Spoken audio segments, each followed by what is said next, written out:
نحمده ونستعينه ونستغفره ونؤمن به ونتوكل عليه ونعوذ بالله من شرور أنفسنا ومن سيئات أعمالنا. من يهد الله فلا مضل له ومن يضلل فلا هادي له. أشهد أن لا إله إلا الله وحده لا شريك له، وأشهد أن سيدنا ونبينا ومولانا محمدا عبده ورسوله، أرسله ربه بالحق بشيرا ونذيرا وداعيا إلى الله بإذنه وسراجا منيرا. صلى الله تعالى عليه وعلى آله وصحبه وبارك وسلم تسليما كثيرا. أما بعد، فأعوذ بالله من الشيطان الرجيم. بسم الله الرحمن الرحيم. قل بفضل الله وبرحمته فبذلك فليفرحوا هو خير مما يجمعون. وقال النبي صلى الله عليه وسلم: من قرأ حرفا فله به حسنة والحسنة بعشر أمثالها، أو كما قال عليه الصلاة والسلام. அன்பிற்கினிய அல்லாஹ்வின் நல்லடியார்களே, அல்லாஹ் நமக்கு தந்திருக்கிற பாக்கியங்களில் இரண்டு அருள்கள், இரண்டு பாக்கியங்கள், அதை கொண்டு நீங்கள் மகிழ்ச்சி அடையுங்கள் என்று அல்லாஹ் சொல்கிறான். இந்த இரண்டு பாக்கியங்களை கொண்டு நீங்கள் சந்தோஷப்படுங்கள் என்று சொல்கிறான். குல் பிஃபضலில்லாஹி வ பிரஹ்மதி ஃபபிதாலிக ஃபல்யஃப்ரஹு. அல்லாஹ் உங்களுக்கு தந்த ஃபضலை கொண்டும் ரஹ்மத்தை கொண்டும் நீங்கள் சந்தோஷப்படுவீர்களாக. இந்த இரண்டும் தான் நீங்கள் சேமித்து வைத்திருக்கிற அனைத்தையும் விட சிறந்தது என்று அல்லாஹ் சொல்லுகிறான். அப்படியானால் ஃபضல், ரஹ்மத் என்றால் என்ன? பல்வேறு கருத்துக்கள் இருந்தாலும் உலமாக்களில் ஒரு சாரார் சொல்வார்கள், ஃபضலுல்லாஹ் என்று சொன்னால் ஈமானுடைய பாக்கியம், ரஹ்மத் என்று சொன்னால் திருக்குர்ஆன் என்கிற இந்த பாக்கியம். அல்லாஹ் ஈமானையும் இந்த குர்ஆனையும் நமக்கு வழங்கியதை கண்டு நாம் மகிழ வேண்டும், மகிழ்ச்சி அடைய வேண்டும் என்று அல்லாஹ் இந்த வசனத்தின் வழியாக நமக்கு நினைவூட்டுகிறான். அருள்மறை அருளப்பட்ட மாதம் நெருங்கி கொண்டிருக்கிறது. ஷாபானுடைய மாதமும் வேகமாக சென்று கொண்டிருக்கிறது. தொடர்ந்து நாம் வலியுறுத்துவது என்ன? ரமதான் வரட்டும், அமல் செய்து கொள்ளலாம் என்று கருதுவோருக்கு ரமதானிலும் அமல் செய்கிற வாய்ப்பு கிடைக்காது. ரமதான் வருவதற்கு முன்னால் தம்மை ஆயப்படுத்தக்கூடியவர்களுக்குத்தான் அல்லாஹ் அந்த வாய்ப்பினை அல்லாஹ் கொடுக்கிறான். அதனால் அருமையானவர்களே, நாம் ஒவ்வொரு வாரமும் நாம் கவனிக்க வேண்டிய அமல்கள் குறித்து சொல்லி வருகிறோம். அந்த வகையிலே குர்ஆன் ஓதுவது, அதிலும் குறிப்பாக இரவு தொழுகையில் ஓதுவது, குர்ஆன் ஓதும்போது ஏற்படுகிற மகிழ்ச்சி, அதில் ஏற்பட வேண்டிய இன்பம், இதிலெல்லாம் நமது முன்னோர்கள் எப்படி இருந்தார்கள் என்பதை குறித்து நாம் சில விஷயங்களை நினைவுபடுத்திக் கொள்ள கடமைப்பட்டிருக்கிறோம். குர்ஆன் என்பது ஒரு திக்ர். அல்லாஹும் திருமறையிலே இந்த குர்ஆனை ஒரு திக்ர் என்று சொல்வான். திக்ர்களிலெல்லாம் சிறந்த திக்ர் குர்ஆன். நாம் சுப்ஹான் அல்லாஹ் சொல்வது போல, அல்ஹம்துலில்லாஹ் சொல்வது போல இந்த திருமறை ஒரு திக்ர். சாதாரணமாக நாம் எந்த திக்ர் செஞ்சாலும் அந்த திக்ருக்கென்று எவ்வளவு பலன்கள் இருக்கிறது அதை நாம் சொல்லியிருக்கிறோம். நீங்கள் திக்ரு செஞ்சால் அல்லாஹ் உங்களை நினைக்கிறான். திக்ரு செஞ்சால் மலக்குகள் உங்கள் அருகில் வர்றாங்க. ஹதீஸில் எத்தனையோ திக்ருகள் குறித்து எவ்வளவோ சவாபுகள் எல்லாம் நாம் கேள்விப்பட்டிருக்கிறோம் இல்லையா? பெருமானார் ஸல்லல்லாஹு அலைஹி வஸல்லம் அவர்களும் சில திக்ருகளை, சிறந்த திக்ருகள், அதை வானவர்கள் போட்டி போடுகிறார்கள் என்றெல்லாம் சொல்லுவாங்க. தொழுகையில் கூட ஒரு சஹாபி, அவரை அறியாமல் அவர் நாவிலிருந்து ஒரு அழகான திக்ர் ஒன்று வருகிறது. அல்லாஹும்ம லக்கல் ஹம்து ஹம்தன் கஸீரன் தய்யிபன் முபாரக்கன் ஃபீ. இதில் 34 எழுத்துக்கள் இருக்கிறது இல்லையா? இந்த 34 எழுத்துக்களுக்கும் ஒவ்வொரு எழுத்தினுடைய நன்மையை பதிவு செய்வதற்கு ஒரு மலக் நியமிக்கப்பட்டிருக்கிறார். இந்த கலிமாத்துகள் அவ்வளவு உன்னதமானவை. பெருமானார் ஸல்லல்லாஹு அலைஹி வஸல்லம் அவர்கள் அதை அவ்வளவு பாராட்டி சொன்னாங்க. இப்படி எத்தனையோ ஹதீஸுகளில் ஒவ்வொரு திக்ருக்கென்று எத்தனை நன்மைகளை பார்க்குறோம். மலக்குமார்களுடைய எண்ணிக்கையை பற்றி சொன்னேன். அல்லாஹ்வை தவிர யாரும் அறிய முடியாது. ஹஜ்ரத் இப்னு அப்பாஸ் ரலியல்லாஹு அவர்கள் சொல்லுவாங்க, ஒரு ஆயத்தினுடைய விளக்கத்தில் ஒரு இலை உதிர்வதையும் அல்லாஹ் அறிகிறான் என்ற அந்த ஆயத்தில் சொல்லுவாங்க. ஒரு இலைக்கு ஒரு மலக்கு நியமிக்கப்பட்டிருக்கிறார். அந்த இலை மரத்தில் எவ்வளவு காலம் இருக்க வேண்டும், அது மரத்தில் இருந்து எப்போது உதிர்ந்து கீழே விழ வேண்டும், அது எப்போது காய்ந்து சருகாக வேண்டும், இதையெல்லாம் பதிவு செய்ய ஒரு வானவர் இருந்து கொண்டிருக்கிறார்னு சொல்லுவாங்க.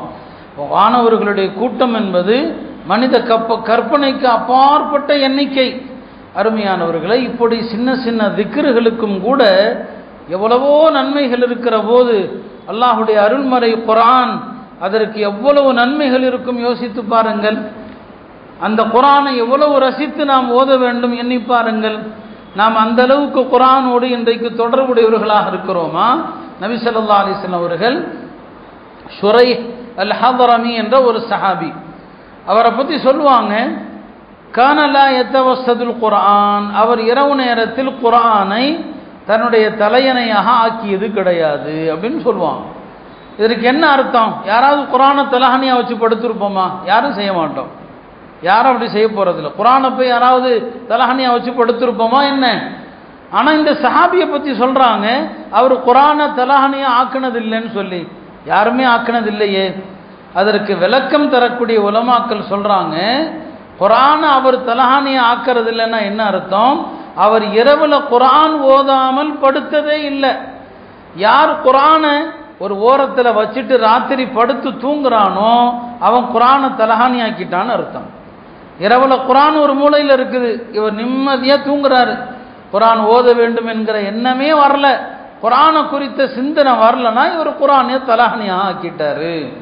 இப்போ அந்த சஹாபி இரவுல குர்ஆன் ஓதாமல் இருந்ததே இல்லைன்னு சொன்னான். அருமையானவர்களே, இப்படித்தான் அவர்களுக்கும் திருக்குர்ஆனுக்குமான தொடர்பு. பெருமானார் ஸல்லல்லாஹு அலைஹி வஸல்லம் அவர்கள் இரவுல குர்ஆன் ஓதுனாங்கன்னா அந்த சத்தத்தை சஹாபிகள் சொன்னாங்க, இரவுல தொழுகையில ஓதுவாங்க, லஹு அஸீதுன் க அஸீதில் மிர்ஜல், ஒரு பாத்திரம் கொதிக்கும் போது என்ன சத்தம் வருமோ பெருமானார் ஸல்லல்லாஹு அலைஹி வஸல்லம் அவங்க இரவுல குர்ஆன் ஓதும் போது அழுகிற சத்தத்தை வர்ணிக்கிறாரு. தண்ணி கொதிக்கிற போது என்ன சத்தமோ அதே சத்தம் பெருமானார் ஸல்லல்லாஹு அலைஹி வஸல்லம் அவர்கள் இரவில் தொழும் போது வரும் என்று. இப்படிதான் குர்ஆன் அவர்கள் அவ்வளவு ரசித்து ஓதுனாங்க. அருமையானவர்களே, நாம குர்ஆனை ரொம்ப ரொம்ப வாழ்க்கையில தள்ளி வச்சிருக்கிறோம்.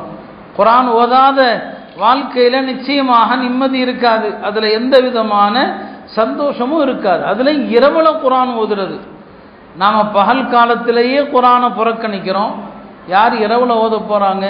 தஹஜ்ஜுத் நேரத்தில் குர்ஆன் ஓதுறது, சில ரக்காத்துகள் தஹஜ்ஜுத் தொழுது விட்டு குர்ஆன் ஓதுறது, இரவுல ஓதுறது இருக்குதே, அது அவ்வளவு சிறப்பு. நபி ஸல்லல்லாஹு அலைஹி வஸல்லம் அவர்களுக்கு இரவுல அல்லாஹ் 2 வணக்கத்தை சொல்றான். குமில் லைல் யா அய்யுஹல் முஸம்மில் குமில் லைல், இரவுல தொழுங்க. அதுல தொடர்ச்சியில் வரும் வரத்திலில் குர்ஆன தர்தீலா, குர்ஆன் அழகா ஓதுங்க. அப்ப இரவுல இரவு தொழுகை, குர்ஆனை ஓதுவது, இந்த 2 அமல்களை தான் அல்லாஹ் சொல்றான். அல்லாஹ்வுக்கு பிடித்தமான நேரம் இரவு தான். அதனால தான் இரவுல குர்ஆனை அருள வைக்கிறான். லைலத்துல் கத்ருங்கிற இரவு புனிதமாக ஆக்குறான். வரக்கூடிய ஷாபானுடைய 15ஆம் இரவு பாவ மன்னிப்புக்குரிய இரவாக அல்லாஹ் ஆக்கியிருக்கிறான். நபி ஸல்லல்லாஹு அலைஹி வஸல்லம் அவர்களை இரவுல தான் அல்லாஹ் விண்ணுலகத்திற்கு அழைத்து சென்றான். இரவு தான் அல்லாஹ்வுக்கு விருப்பமான நேரம். அதனால அந்த இரவு நேரத்தில் தான் அல்லாஹ் வானங்கள் கீழே இறங்கி வர்றான், அடியார்களை நோக்கி தினமும் இறங்கி அல்லாஹ் கேட்குறான். அந்த இரவுல குர்ஆன் ஓதுவது. அருமையானவர்களே, ரமலான் நெருங்கக்கூடிய இந்த நேரத்தில் குர்ஆன் ஓதுகிற ஒரு பழக்கத்தை அதிகப்படுத்த முயற்சி செய்யுங்கள். தினமும் குர்ஆன் ஓதுகிற ஒரு பழக்கம் அதிகமாக ஓதுவது. நம்முடைய முன்னோர்கள் சஹாபா பெருமக்கள் அவங்கெல்லாம் குர்ஆனை ரசித்து ஓதுனதுக்கு உலகத்திலேயே பலன்களை கண்டாங்க. உலமாக்கள் அனுபவத்தில் சொல்லுவாங்க, யார் குர்ஆனை அதிகமாக ஓதுறாரோ 40 வகையான பரக்கத்துகள் அவருக்கு உலகத்தில் கிடைக்கும். மறுமையில் கிடைக்கிறதல்ல, உலகத்தில் அவருக்கு கிடைக்கிற பலன்கள் 40 பலன்கள் கிடைக்கும் என்று. குர்ஆன் ஓதுனா உங்களை சுற்றி சக்கீனா, அமைதி கிடைக்கும் என்று ஒரு சஹாபியை பற்றி ஹதீஸில் வருது. அவங்க குர்ஆன் ஓதிக்கிட்டு இருந்தாங்க. சில ரிவாயத்துகள் அந்த சஹாபியுடைய பெயர் உஸைத் இப்னு ஹுதைர் என்று வருது. ஒரு மிகச்சிறந்த சஹாபி, ஒரு அன்சாரி சஹாபி உஸைத் இப்னு ஹுதைர். பெருமானார் ஸல்லல்லாஹு அலைஹி வஸல்லம் அவர்கள் மதீனா நகரம் வருவதற்கு முன்னாலேயே முஸாப் பின் உமைர் அவங்க குர்ஆன் ஓதுறதை கேட்டார். அவ்வளோதான், குர்ஆன் ஓதுறதை கேட்டு உஸைத் இப்னு ஹுதைர் அவங்க முஸ்லீம் ஆகிட்டாங்க. அவ்வளோ பெரிய ஒரு சிறந்த சஹாபி. ஹஜ்ரத் உமருடைய காலத்தில் வஃபாத் ஆனாங்க. உஸைத் இப்னு ஹுதைருடைய ஜனாசாவை தாமே சுமப்பேன் என்று ஹஜ்ரத் உமர் ரலியல்லாஹு அன்ஹு அவர்கள் சுமந்து கொண்டு போனாங்க. அத்தகைய ஒரு பெருமதிமிக்க சஹாபி உஸைத் இப்னு ஹுதைர். அவங்க ஒரு நாள் பக்ரா சூரா ஓதிட்டு இருக்கிறாங்க.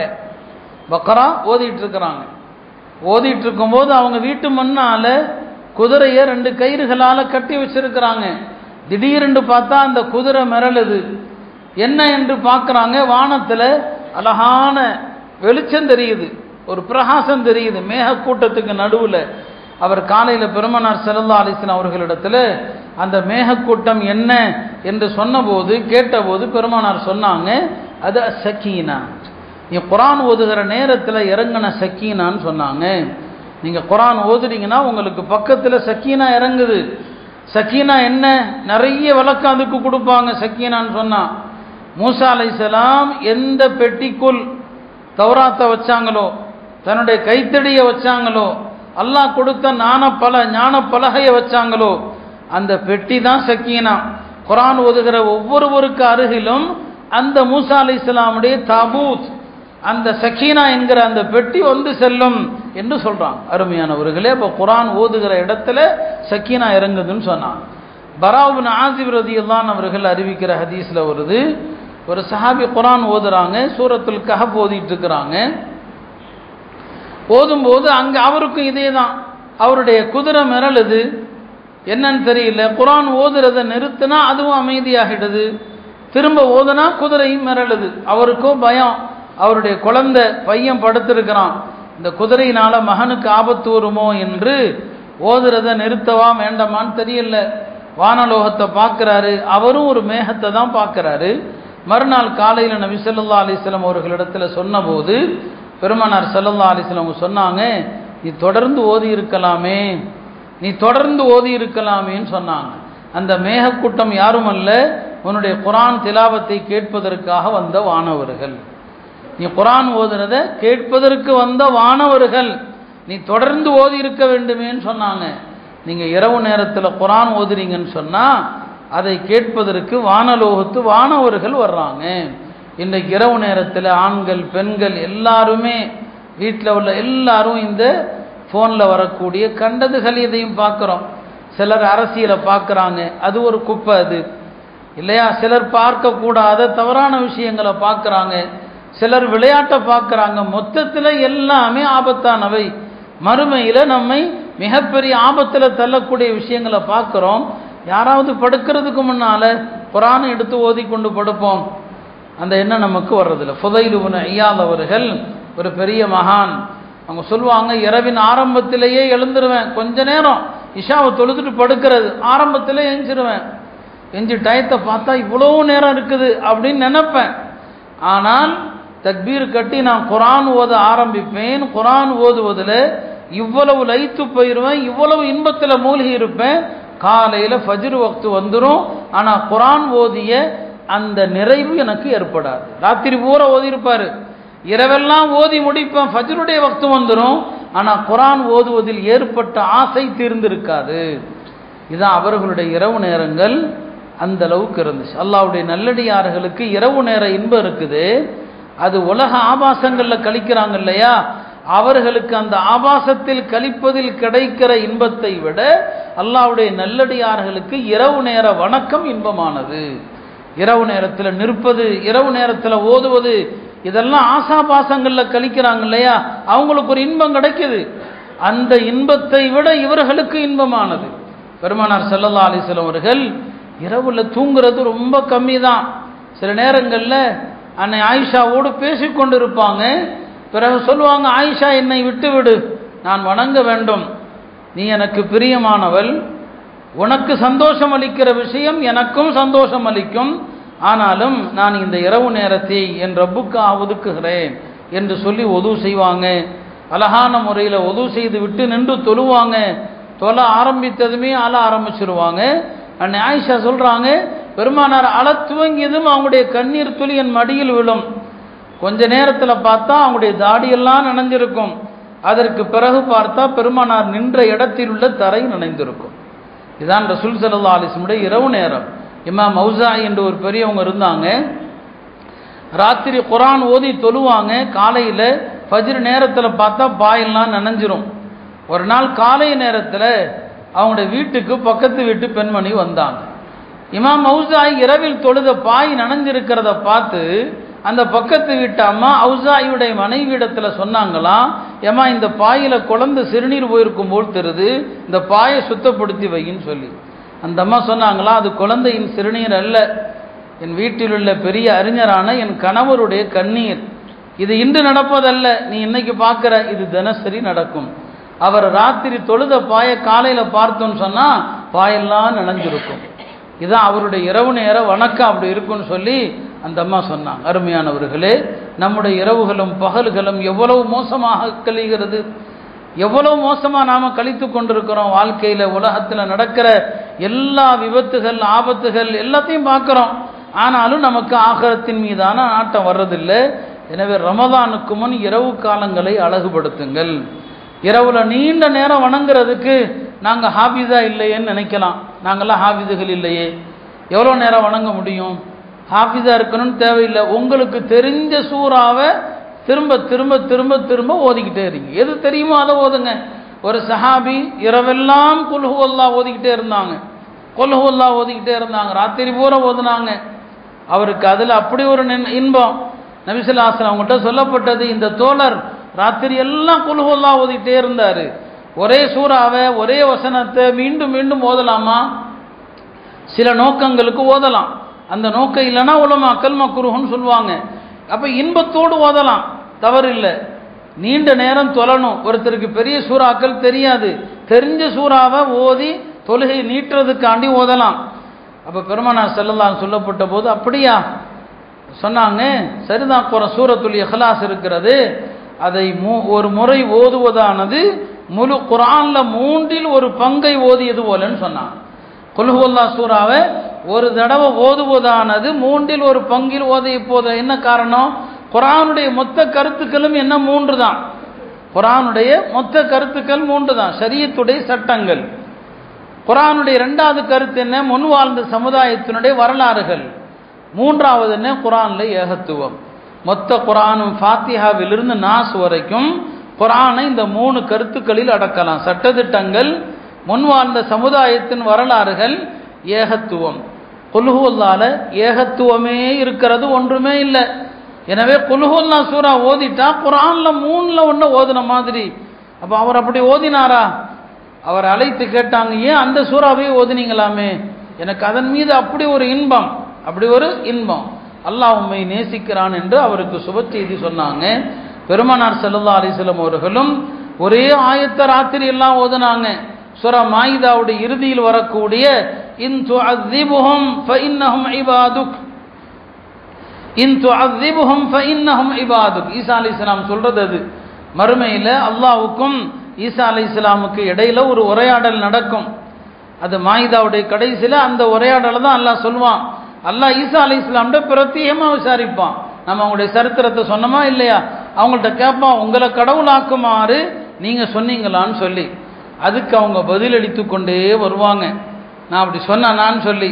அதுல கடைசியா சொல்லுவாங்க, இவங்கெல்லாம் உன்னுடைய அடியார்கள்.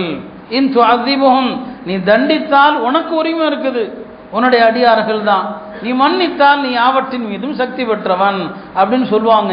இந்த ஆயத்தை ஈசா பெருமானார் ஸல்லல்லாஹு அலைஹி வஸல்லம் ஒரு இரவு முழுக்க ஓதிக்கிட்டே இருந்தாங்க. இன் துஅذிபுஹும் ஃபஇன்னஹும் இபாதுக்கன்னு சொல்லி.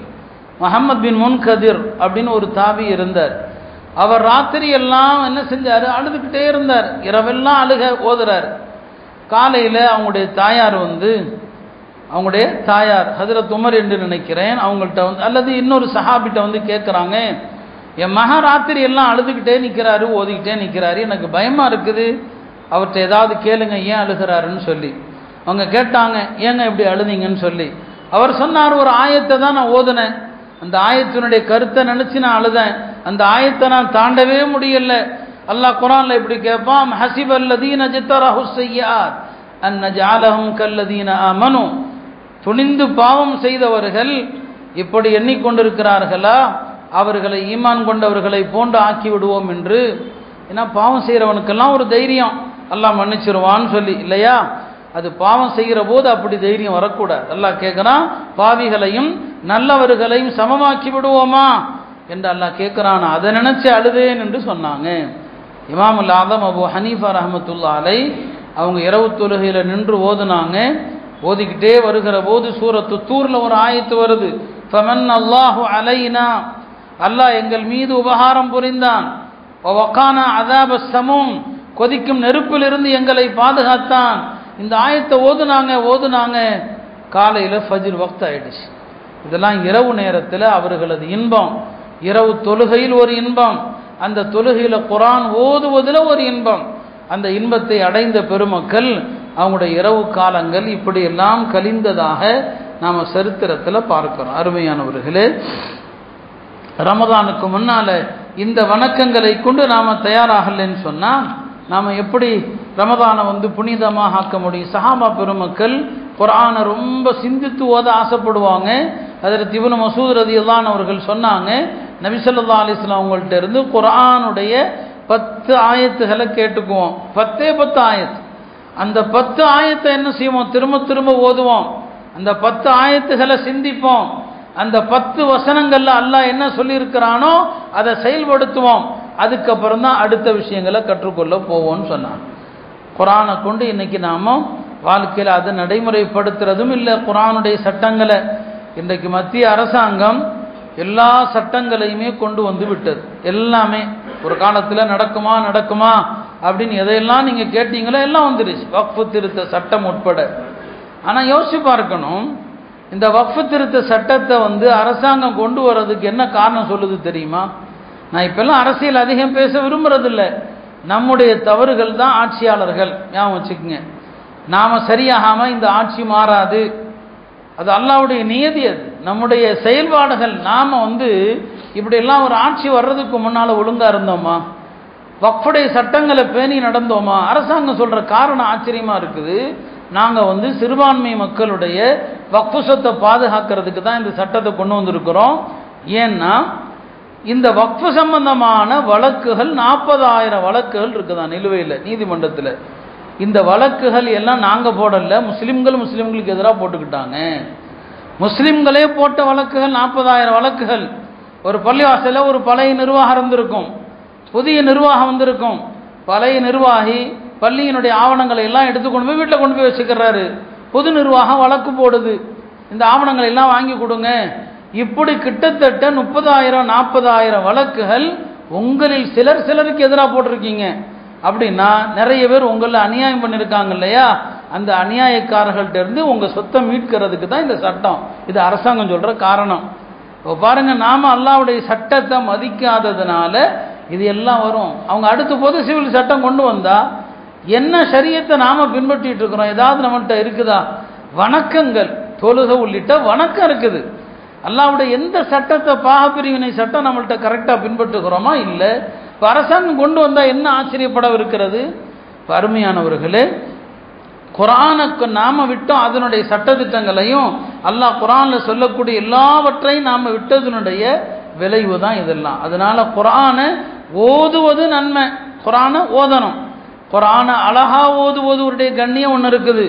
குர்ஆனை திக்கி ஓதுறாரு, குர்ஆன் ஓத கஷ்டப்படுறாரு, அவரும் குர்ஆனை விட்டுறக்கூடாது. நபி ஸல்லல்லாஹு அலைஹி வஸல்லம் சொல்லுவாங்க, அல் மாஹிரு பில் குர்ஆன் மஅஸ் ஸஃபரத்தில் கிராம். குர்ஆனை திறம்பட ஓதுபவர், குர்ஆனை அழகா ஓதுபவர், தஜ்வீதுடைய உச்சரிப்புகளோடு ஓதுபவர், அவர் மேலான வானவர்களோடு இருப்பார் என்று சொன்னாங்க. அடுத்து சொன்னாங்க, ஒருவர் குர்ஆன் ஓதுறார், வல்லதி யக்ரஉல் குர்ஆன வஹுவ அலைஹி ஷாக்குன், அவருக்கு குர்ஆனுடைய வார்த்தைகள் உச்சரிப்புகள் நாவில் எளிதில் வர மறுக்குது, ஆனாலும் விடுறதில்லை, கஷ்டப்பட்டு ஓதுறாரு. யார் கஷ்டப்பட்டு திக்கி தடுமாறி குர்ஆன் ஓதுகிறாரோ ஃபலஹு அஜ்ரானி, அவருக்கு 2 கூலி உண்டுன்னு சொன்னாங்க. நம்மில் சில பேர் குர்ஆன் ஓத மறுப்பதற்கு, குர்ஆன் ஓதாமல் இருக்கிறதுக்கு அதை ஒரு சாக்கா சொல்லுவாங்க. இல்லை, எனக்கு சரியாக வரமாட்டிருக்குது. இது ஒரு சாக்கல்ல. குர்ஆனை யாராவது ஒரு ஆலிமின் மூலமாக சரியாக ஓத கற்றுக்கொள்ளணும். சில பேருக்கு சரியான உச்சரிப்புகள் வராவிட்டாலும் பரவாயில்லை, தடுமாறியாவது திக்கு தடுமாறி ஓதணும். அவருக்கு அல்லாஹ் தஆலா 2 கூலி கொடுக்கறான்னு சொன்னாங்க. குர்ஆனுடைய ஒரு எழுத்துக்கு 10 நன்மை என்பதாக பெருமானார் ஸல்லல்லாஹு அலைஹி வஸல்லம் அவர்கள் சொன்னாங்க. எனவே அருமையானவர்களே, ரமலானுக்கு முன்னால அல்லாஹ்வுடைய இந்த அருள்மலை இருக்கிறது, அதை ஓதுவதில் நாம கவனம் செலுத்தணும். பாருங்க, குர்ஆனுடைய பரக்கத்துகள் 40 பரக்கத்துகள் துனியாலே இருக்குன்னு சொன்னோம். அதை நல்லோர்கள் வாழ்வல அல்லாஹ் காட்டியும் இருக்கிறான். பெருமானார் ஸல்லல்லாஹு அலைஹி வஸல்லம் அவங்களிடத்துல சஹாபாக்கள் ஒரு நாள் வர்றாங்க. அபூதாவுதுல வருகிற ஒரு ஹதீஸ் இது. வந்து சொல்றாங்க, யா ரசூலல்லாஹ், நேற்று இரவு சாபித் இப்னு கைஸ் என்று ஒரு சஹாபி, அவருடைய வீட்டை நாங்க பார்க்கிறோம். அவருடைய வீடு விளக்குகளால் ஜொலிக்கிறது. ஆனா விளக்கு இல்லை. அந்த காலத்துல எது விளக்கு? சொல்றாங்க, அவருடைய வீட்டை நாங்க பார்க்கிறோம், அந்த வீடு விளக்குகளால் ஜொலிக்குதுன்னு சொல்லி நபி ஸல்லல்லாஹு அலைஹி வஸல்லம் கேட்டாங்க. அவரை கூப்பிட்டு, நீங்க வீட்டில் சூரத்துல் பக்ரா ஓதுனீங்களான்னு கேட்டாங்க. ஆமான்னு சொன்னார். சொன்னாங்க, பக்ரா ஓதியதனால அவருடைய வீடு ஜொலித்திருக்கிறதுன்னு சொன்னாங்க. அப்ப நீங்க குர்ஆன் வீட்டில் ஓதுறதுனால உங்களுடைய வீடு பிரகாசிக்கிறது என்கிற ஒரு தகவலை சொன்னாங்க. அருமையானவர்களே, நாளை மஹ்ஷர் மைதானத்தில் இந்த சூரியன் இருக்கு இல்லையா, இந்த சூரியன் நம்முடைய தலைக்கு 1 மைல் தூரத்தில் வந்துடும். அந்த மைலுக்கு என்ன அர்த்தம் என்று பல கருத்துக்கள் அறிஞர்களிடையே உண்டு. இன்னைக்கு எத்தனையோ 1000 கோடி தொலைவில் இருக்குது. இந்த வெயில நம்மால தாங்க முடியல, சுட்டரிக்கிற வெயில. 1 மைல் தூரத்தில் இந்த சூரியன் வரும். அப்படி வரக்கூடிய நேரத்தில் அதனுடைய வெப்பம், அதனுடைய கடுமையிலிருந்து சிலர் தப்பிப்பாங்க. அதுல அந்த நேரத்தில் அல்லாஹ்வுடைய அர்ஷுடைய நிழல் சிலருக்கு கிடைக்கும். அந்த அர்ஷுடைய நிழல்ல போகிறவங்க யாரு? ஒரு 7 பிரிவை நபி ஸல்லல்லாஹு அலைஹி வஸல்லம் சொன்னாங்க. 7 பேர். அந்த 7 பேர்ல நீங்க பாத்தீங்கன்னா யார் இருக்க மாட்டாங்க? குர்ஆன் ஓதுறவர் அதுல இருக்க மாட்டார். அந்த 7 பேர்ல இல்ல. அப்ப அவங்க எல்லாம் அல்லாஹ்வுடைய அர்ஷுக்கு போயிடுறாங்க.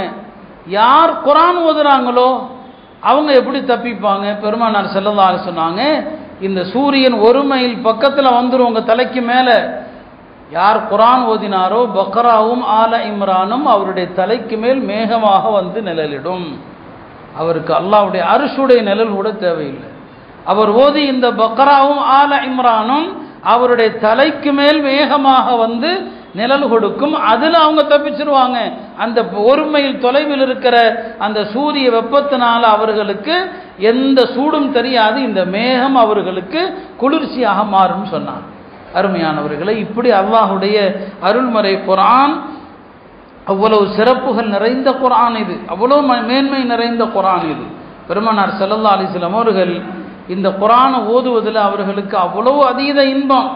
அந்த இன்பத்தில் தான் இரவு நேரத்தில் அவங்க நிற்பாங்க. குர்ஆன் ஓதுற இன்பத்தில் எவ்வளோ நேரம் நின்னோன்னே தெரியாது. அவ்வளவு நேரம் நின்று ஓதுவாங்க. குர்ஆன் ஓதுகிற இன்பம் அப்படிப்பட்டது. ருக்கூல போயிட்டாங்கன்னா தன்னை மறந்துடுவாங்க. சஹாபாக்கள் பெருமானார் எப்போ ருக்கூல இருந்து எழுந்திருப்பாங்கன்னு நினைக்கிற அளவுக்கு ருக்கூல இருப்பாங்க. சஜிதா அவ்வளவு இன்பமானது. சஜிதா அவ்வளவு இன்பம் நபி ஸல்லல்லாஹு அலைஹி வஸல்லம் அவங்களுக்கு. சரிங்களா? சஜிதா செய்கிறதுனால நாளைக்கு நரகத்தில் அல்லாஹ் நரகத்துக்கு உத்தரவிடுவான். சில முஸ்லிம்கள் நரகத்துக்கு தள்ளப்பட்டுருவாங்க, நரகத்துக்கு போயிடுவாங்க. நரகத்துக்கு போன பிறகு அல்லாஹ் சொல்லுவான், யார் சஜிதா செய்தார்களோ அந்த சஜிதாவுடைய உறுப்புகளை நரகமே நீ தீண்டக்கூடாதுன்னு சொல்லிடுவான். 7 உறுப்புகள், சஜிதாவுடைய உறுப்புகள் எத்தனைங்க? 7. அந்த 7 உறுப்புகளையும் நரக நெருப்பு தீண்டாது. இப்போ அதுக்கு மேலே என்ன இருக்க போகுது? அவர் அல்லாஹ் வெளியேற்றுவான். அதனால தான் ஹதீஸ்ல வருது, அக்ரப் மா யகூனுல் அப்து இலா ரப்பிஹி வ ஹுவ சாஜித். ஒரு அடியான் அல்லாஹ்வுக்கு நெருக்கமாக இருக்கிற நேரம் சஜிதா தான். நபி ஸல்லல்லாஹு அலைஹி வஸல்லம் அவங்க இரவுல நிலையில நிற்பாங்க, கியாம்ல குர்ஆன் ஓதுவாங்க, அதுல இன்பம். ருக்கு சுஜூதுல அல்லாஹ்வை துதிப்பாங்க, அதுல இன்பம். அவ்வளவு நேரம் நின்று வணங்கி தான் அவங்களுடைய கால்கள் எல்லாம் வீங்கி போயிடும். அந்த கால் வீங்கினது அவங்களுக்கு தெரியாது. இமாம் சுஃபியான் சௌரி ரஹ்மத்துல்லாஹி அலைஹி இரவு நேரத்தில் நீண்ட நேரம் நின்று வணங்குவாங்க. அந்த இன்பத்தில் அவங்களுக்கு தெரியாது, எவ்வளோ நேரம் நின்றோன்னே தெரியாது. தொழுது முடிக்கும் போது தான் ரத்த ஓட்டமே ஸ்தம்பிச்சு போயிடும். ரத்த ஓட்டம் அப்படியே ஸ்தம்பிச்சிடும். அப்போ அந்த ரத்த ஓட்டம் சீராகுவதற்காக அருகில் உள்ள சுவட்டில் தன்னுடைய கால் அப்படியே தேய்ப்பாங்க. அவ்வளோ நேரம் நின்று அந்த ரத்தங்கள் அப்படியே நின்று போயிடும் சொல்லி. இதெல்லாம் அவங்களுடைய இரவு நேரத்தில் குர்ஆனை அவ்வளோ ருசித்து ஓதுனாங்க. எனவே அருமையானவர்களே, இந்த 2 வணக்கங்கள், ஒன்று இரவு தொழுகை, அதை நாம் என்ன செய்யணும்? ஆரம்பித்து இரவு நேரத்தில் ஒரு சில ரக்காத்துகளாவது தொழ முயற்சிப்பது. 2வது குர்ஆனுடைய திலாவத். காலையிலும் மாலையிலும் சில நேரங்களை ஒதுக்கி குர்ஆனை ஓத முயற்சிக்கணும். அல்லாஹ்வுடைய அருள்மறை குர்ஆனை ஓதுகிறவர்களுக்கு அல்லாஹ் கொடுக்கிற பரிசுகள் கொஞ்ச நஞ்சமல்ல. நிறைய இடங்கள்ல ஹுஃபாதுகள் ஹாஃபிதுகள் எல்லாம் குர்ஆனை முடித்து பட்டம் வாங்குகிற காலம். அந்த செய்திகளை எல்லாம் பார்க்கிற போது நாமும் ஹாஃபிஸ் ஆகணுங்கிற ஆசை வரணும். யாரும் ஆசைப்படலாம், எந்த வயதிலும் ஆசைப்படலாம். குர்ஆன் மரணம் என்பது அல்லாஹ் லேசாக்கி இருக்கிறான் இந்த உம்மத்திற்கு. அது லேசாக்கப்பட்டது. வலகத் யஸ்ஸர்னல் குர்ஆன லிஸ்ஸிக்ர். இந்த குர்ஆனை லேசாக்கி இருக்கிறோம் ஜிக்ர் என்பதற்கு 3 தஃப்சீர்கள். அதுல ஒரு தஃப்சீர் என்ன, மரணம் செய்வதற்கு லேசாக்கி இருக்கிறோம். இப்போ நாம ஹாஃபிஸ் ஆகணும்னு ஆசைப்படணும். சரி, அந்த அளவுக்கு மன உறுதி இல்லை. நம்முடைய பிள்ளைகளில் யாராவது ஹாஃபிஸ் ஆகணும்.